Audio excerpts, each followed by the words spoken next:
හරි. දැන් අපි බලමු 6 වෙනි ගානේ B කොටසනේ. එතකොට කියනවා සුළු වශයෙන් ආම්ලීකృత වූ ඊතා තනුක KMnO4 ද්‍රාවණයකට පිරිසිදු යකඩ ඇණයක් දමන ලදී. KMnO4 ද්‍රාවණයකට පිරිසිදු යකඩ ඇණයක් දැම්මලු. එතකොට තනුක KMnO4 ද්‍රාවණයේ වර්ණය මොකක්ද දානවා මුලින්ම. හරි. KMnO4 ද්‍රාවණය කියන්නේ මොකද්ද? එතකොට KMnO4 ද්‍රාවණය කියලා කියන්නේ ඒක දම් පාට ද්‍රාවණයක්. හරි. KMnO4 දම් පාටයි. KMnO4 කියන්නේ පොටෑසියම් පර්මැංගනේට් ද්‍රාවණයේ දම් පාටයි. හරි. ඊට පස්සේ මොකද්ද කියන්නේ? දෙවෙනි කොටසේ කියන ප්‍රමාණවත් කාලයකට පසු නිරීක්ෂණය කළ විට ද්‍රාවණයේ වර්ණයට අදාළව ඉදිරිපත් කළ හැකි නිරීක්ෂණ සඳහන් කරන්න කියලා කියනවා. ඒතර මේකෙදි KMnO4 මොකද වෙන්නේ? යකඩත් එක්කලා ප්‍රතික්‍රියා කරනවා. ඒ ප්‍රතික්‍රියා කිරීම හේතුවෙන් KMnO4 මොකක් වෙනවද? KMnO4 මේ ද්‍රාවණය තුළ ඉවත් වෙනවා. නැත්තම් KMnO4 කියන කෙනා නැති වෙනවා. ඒ හින්දා දම් පාට එන්න මොකක් වෙනවද? අඩු වෙනවා. දම් පාට අඩු වෙනවා. එතකොට මෙතන නිරීක්ෂණය තමයි මොකද්ද? දම් පාට අඩු වීම කියන එක.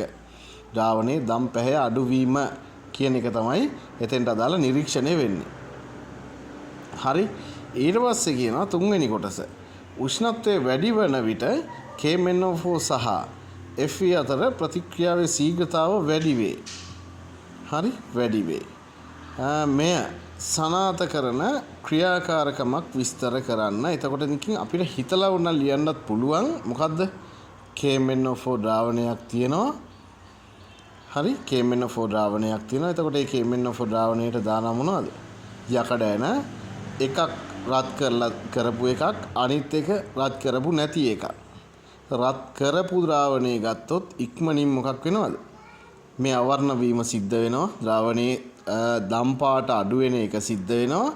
හැබැයි රත් කරපු නැති ද්‍රාවණේ එහෙම වෙන්නේ නැහැ කියලා අපිට කියන්න පුළුවන් නේ. කියන්න පුළුවන්. ඊට පස්සේ මොකද්ද තියෙන්නේ? ඊට පස්සේ තියනවා කියලා මෙහෙම කතන්දරයක්. මොකද්ද කියලා තියෙන්නේ? උෂ්ණත්වයට අමතරව දැන් නේද ප්‍රතික්‍රියාවේ ශීඝ්‍රතාවයට උෂ්ණත්වය කියන සාධකේ බලපානවා. ඔව් බලපානවා. උෂ්ණත්වයට අමතරව ප්‍රතික්‍රියා ශීඝ්‍රතාව රඳා පවතින වෙනත් සාධක දෙකක් සඳහන් කරන්නයි කියලා කියනවානේ. හරි ඒකට උත්තරේ අපි බලමු හිමීට මෙහෙම තියෙනවා දැන් ඔයාලගේ අච්චු පොත නේ. අච්චු පොතේ එක තැනක තිබ්බා මේ වගේ තැනක්. මොකද්ද කියන්නේ? මේ තියෙන්නේ ප්‍රතික්‍රියාවේ ශීඝ්‍රතාව කෙරෙහි බලපාන සාධක. මොනවද කියලා තියෙන්නේ? මොනවද කියලා තියෙන්නේ මේ ප්‍රතික්‍රියකවල හරි පෘෂ්ඨ වර්ගඵලය. ප්‍රතික්‍රියකවල පෘෂ්ඨ වර්ගඵලය. ප්‍රතික්‍රියාව සිදුවන උෂ්ණත්වය. ප්‍රතික්‍රියකවල සාන්ද්‍රණය. උත්ප්‍රේරකයක් තියනවද නැද්ද කියන වගේ සාධක මේකට බලපානවා. හරි. එතකොට ගත්තොත් අපිට මෙහෙම මේ තියෙන්නේ මොකද්ද කියලා තියෙන්නේ? මේ ප්‍රතික්‍රියකවල පෘෂ්ඨ වර්ගඵලය. ඒ කියන්නේ නිකන් මේ ප්‍රතික්‍රියකයේ ලොකු කෑල්ලක් එකතු නොකර මේ විදිහට කුඩා කොටස් එකතු කළොත් ප්‍රතික්‍රියා ශීඝ්‍රතාවය වැඩි කරගන්න පුළුවන්. මොකද අර මේ ප්‍රතික්‍රියක ගැටෙන ප්‍රමාණය ගැටෙන ශීඝ්‍රතාවය වැඩි වෙන හින්දා. ඒතර මෙතනම තිබුණා ඔය. එතකොට එකක් තමයි මොකද්ද? ප්‍රතික්‍රියකවල පෘෂ්ඨ වර්ගඵලය වැඩි වීම කියන එක හින්දා ප්‍රතික්‍රියා ශීඝ්‍රතාවය වැඩි වෙනවා. ඒ වගේම තමයි මේ තියෙන්නේ අර අපිට දැන් මේ පේපර් එකේ කියලා තිබ්බ කතන්දරේ. මොකද්ද පේපර් එකේ කියලා තිබුණේ? අර KMnO4 වලට Fe දාන පරීක්ෂණය මේ තියෙන්නේ. මේ තියෙන්නේ මොකද්ද කියන්නේ? හරි. මොකද්ද කියන්නේ? සමාන ප්‍රමාණයේ යකඩ ඇන දෙකක්. අවශ්‍ය ද්‍රව්‍ය. ජලය, තනුක පොටෑසියම් පර්මැංගනේට් ද්‍රාවණය, තනුක සල්ෆියුරික් අම්ලය H2SO4. හරි විරාම කටිකාව පරීක්ෂණ නල දෙකක්. 1000ක්. හරි මොකද වෙන්නේ?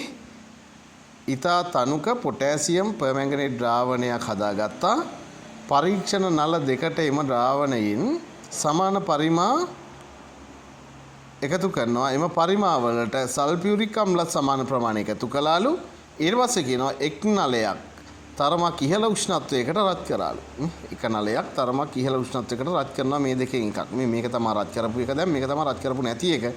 ඊට පස්සේ නල දෙකට හොඳින් පිරිසිදු කළ එක සමාන යකඩ ඇන සමාන සංඛ්‍යාවක් දාන්න. එක ගානේ දැම්මා කියලා හිතමුකෝ.